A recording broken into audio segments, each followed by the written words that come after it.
Good evening, I'm Linord Moudou in Washington. And I'm Vincent Makori in Nairobi. Welcome to our special Saturday edition of Africa 54. U.S. President Barack Obama is in the Kenyan capital on his first visit as president on what Kenyans are calling his homecoming. And President Barack Obama arrived in Nairobi last night, where he received a warm welcome from top Kenyan officials, including President Uhuru Kenyatta and his half-sister Alma Obama, with whom he enjoyed a warm embrace. He signed a visitor's book and was then whisked through the streets of the capital to the hotel in central Nairobi. Later Friday, the president had dinner with his Kenyan relatives, including his step-grandmother, Sarah Obama, and his uncle Said Obama. We'll have more on the family dinner in a moment, but first, earlier today, Mr. Obama co-hosted the Global Entrepreneurship Summit with President Kenyatta, where he told the audience that entrepreneurship in Africa helps break down barriers and build bridges between cultures. It helps citizens stand up for their rights and push back against corruption. Entrepreneurship offers a positive alternative to the ideologies of violence and division. They can all too often fill the void when young people don't see a future for themselves. Before participating in a panel discussion in Kenya's capital, Nairobi, he told participants from more than 120 countries that Africa is on the move and Kenya is leading the way.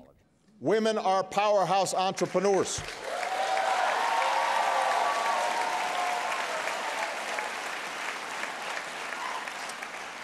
The research shows that when women entrepreneurs succeed, they drive economic growth and invest more back into their families and communities. President Obama announced that women entrepreneurs will be getting an extra boost with the opening of 3 women's entrepreneur centers in Kenya, Zambia, and Mali. In his remarks, President Uhuru Kenyatta spoke of Kenya's security struggles and its swiftly growing economy.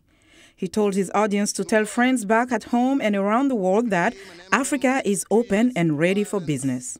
Later Saturday, the president will meet with Mr. Kenyatta in talks expected to center on building trade ties, countering violent extremism in Kenya and across the region, boosting government transparency, and curbing the poaching of Kenya's wildlife.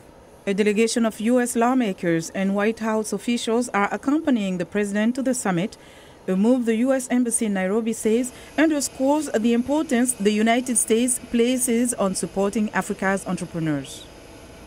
Now, for more on President Obama's day in the Kenyan capital, including the post-Obama-Kenyatta meeting press conference, we return now to Africa 54's Vincent Makori in Nairobi. Vincent, could you share some of the highlights of the summit? Well, you can say almost like what you just mentioned. I think the most important thing is that President Obama did highlight the fact that corruption can be very expensive, particularly for entrepreneurs who are trying to do business, and therefore there is a need for governments, and particularly the government of Kenya, to fight corruption as a way of encouraging